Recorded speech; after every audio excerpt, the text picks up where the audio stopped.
All right. I don't know what happened with my last feed. I don't know what happened. So here I am. Right. Um, my mic, but here I am. Congratulations to the Chicago Cubs. The first time since 1908. To 1908. I mean, that is unbelievable. In 8 years, that is insane, right? Um, haven't won it in what 7 years, and they're already losing their minds. Okay. Um, with that said, congratulations to the Chicago Cubs. Look, I'm not going to sit here and act like I'm a big follower of baseball or like I'm a like I watch every game or anything like that. But I do love the game, man. I do enjoy watching the game. I enjoy baseball. I really do. Um, I respect the game. In all honesty, it's the best structured game. It's not my favorite game, but it's the best structured game in probably all of sports. There's like in any sport, you're going to have refs in this case, umpires, right? That have to make calls, right? So that goes without saying. But the way it's structured, it leaves it's structured so maybe not perfect, but as perfect as it can get. In boxing, two guys can fight, and at the end, three individuals make a judgment on who won the fight, and people will debate about that forever. In football, have some QBs that get flags thrown when they get penalties called when they get hit rough, and some don't. Right? You could have refs kind of build those conspiracies, right? As far as is there something going on? Are they trying to fix a game? Or what's that flag about? Why did they throw that flag? What the hell is going on? Right? That there's that constant, worry that they're trying to manipulate the game, calls and make, et cetera, et cetera, et cetera. The same thing like with basketball. Boom, whistles blowing left and right, and you got fouls being called, and there's the conspiracies about the refs. They're to certain players, and they're only making calls for certain teams, and they're making questionable calls, this, that, and the third. And while baseball isn't perfect, right? Hey, same thing, just like in boxing, right? I mean, they'll all it comes down to judges and stuff unless it ends by knockout or submission. And I could go on and on and on and on, right? In soccer, right? It has a big impact when they call a penalty and where the ball placement is and stuff like that. Actually, like in the box, I mean, how many soccer games have I watched where they call a penalty in the box and it's very, very questionable. So the guy gets a penalty kick, which has a very high percentage of you scoring. Manipulated in baseball, not so much. It's very hard to manipulate baseball. Like, even if somebody wanted to rig a game, when you really think about it, I mean, it's so hard to do it. It just is. Yes, you have like your strikes. Was that a strike? Was that a ball? Yes, you have those situations. Yes, you have those situations that are just razor thin. Was that safe or was it an out? But now that they have like the replays, I would say about 99% of the time they get it right. So that's it's not my favorite sport, but I do got to give it a shout out for being the best structured sport, in my opinion. Right, and it's also, in my opinion, an exciting game. I could really get into baseball in the playoffs. I really can, because the games mean more. Like this game 7, it meant more. Like, it's not that game 1 didn't matter or anything like that, but it's just you didn't feel the drama that you felt in games where if a certain team lost, they went home. So this game 7, which we don't get all the time, was special, and it was a fun game to watch. And you're reminded to a certain degree why people still love baseball, why there's a certain group of individuals, loyal fan base, that follows and loves the sport, and it's for games like this. I mean, this was an exciting game. If this does the highest ratings that baseball has done in a very long time. Um, it's a game 7. You heard a lot of talk about the Cubs and stuff like that. So it's I definitely see high ratings for this game, man. Let me tell you something about baseball. I don't really see kids playing baseball that much anymore. I don't see kids playing baseball in the park, in the neighborhoods, like what they did when I was a kid. We literally used to, like, if we didn't have a bat, we'd make a bat. Okay, we would find just something to make a bat out of. All right, we go on one of those postes that are, from our uncles that work construction and shit, or like we'll just get a stick, or we'll make a baseball out of, like, we get like a rock, right, and then we'll start wrapping it around with tape and shit. You just keep wrapping it around, right? And then you'll just use rocks as the bases or some shit like that, But it wasn't always like that. It wasn't that bad, but there was some scenarios where that had to happen. But there was always that one kid that owned the bat. A few kids that had, like, the catcher's mitt, or the glove or whatever. And we played baseball when we were kids, and kids just they don't play baseball anymore. Maybe it's just where I'm from or whatever, but kids, they just don't play the game. It's really no longer America's pastime. It just isn't. Right? Now, is this Cubs win going to do anything for baseball overall? Probably not. Okay, it was, it was fun to watch and stuff, but I definitely wanted to give a shout out. Now, the funny thing is this, and this is the reason I came on to do this video.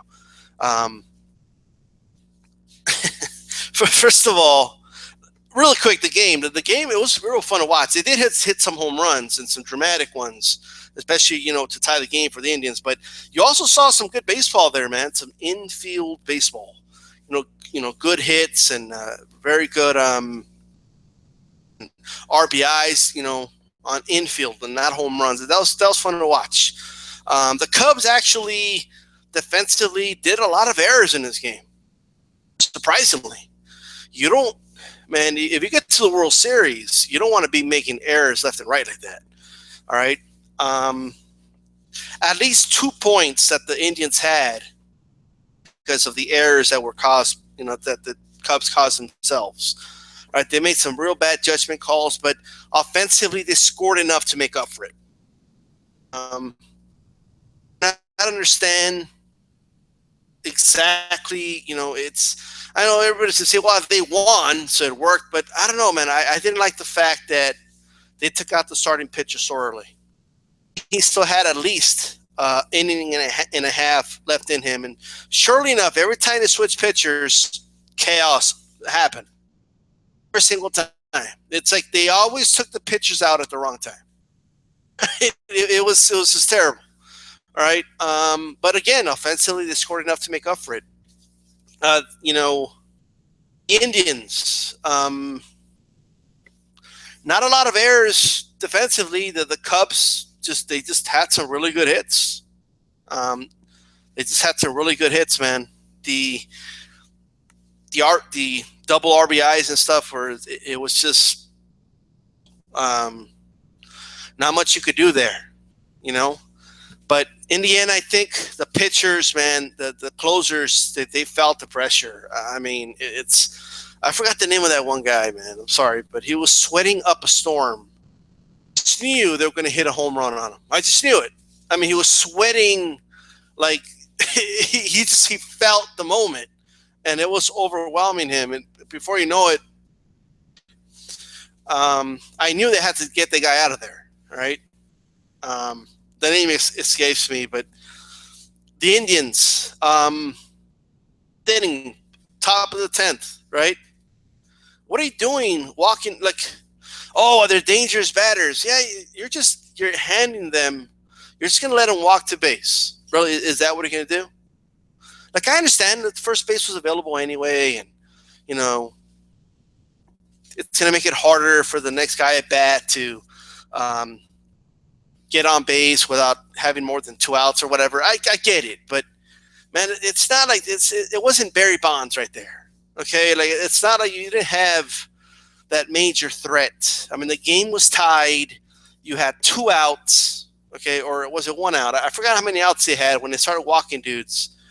It was 2 guys they walked, and it was just chaos. I mean, before you knew it, these were bet, and that's really dangerous. That they're very lucky that the Cubs just came out with 2 points, and that was just enough. And there you go. Anyway, great game, dramatic. I loved it. As a fan, I loved it. I know Cubs fans and Indian fans probably hated the game because of how close and dramatic it was. It's just the way it is, but I love the game. All right.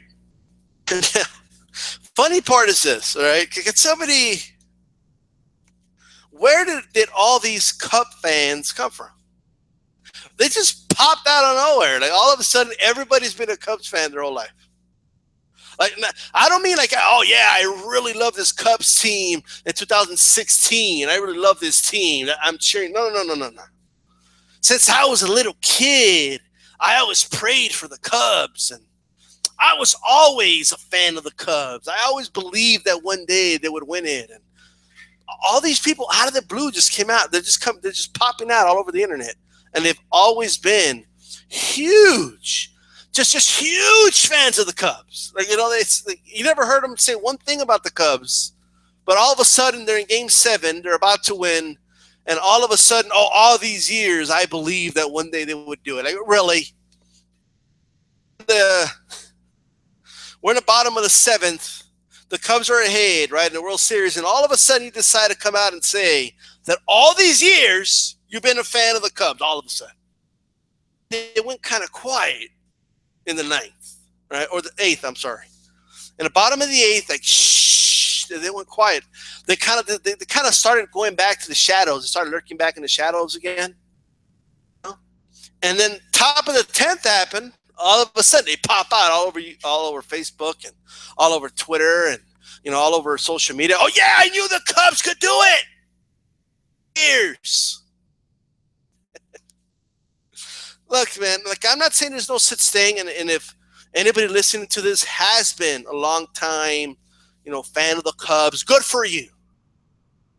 But if it's true that half the internet was fans of the Cubs, okay, they would be in the top 10, at least top 5 most valuable franchises in all of sports, okay? If that was true, because if half of the people on the internet were Cubs fans, I would imagine they would buy merchandise and stuff and all this. But apparently, all these fans, they never buy shit from the Cubs. They just became Cub fans tonight, okay? And decided to join the quote-unquote struggle and leech onto what real Cub fans, okay, have been waiting for years. They're literally their whole life, right? I don't think anyone 1908 is still alive today. So anyone that was born and became a Cubs fan, their whole life have been waiting for this moment, right? And you just have half the internet all of a sudden leeches onto the Cubs and act as if they've been a fan all along. The other half saying that for some reason they've always had a special place in their heart for the Cubs. All of a sudden, right? But no, I always loved the Cubs. I've always been a big fan of the Cubs. I love the Cubs. Like, really? You've always loved the Cubs? Like, for real? No, my favorite team is the Cardinals, but the Cubs they've always been my second favorite team. It has been everybody's favorite team or second favorite team for years. All of a sudden, I don't buy it. Buying it here, okay? Sal, no buy. Sal. Anyway, right? To the Cubs. Congratulations. Right? Look, man, I feel happy for you guys. Right? But I will say that half of the internet is full of shit. Okay, I'm sorry, they're just full of shit. Acting like all these years, they couldn't wait for the moment, that that moment, and it never came. Never came. Yeah, man. Sorry. Anyway, peace out.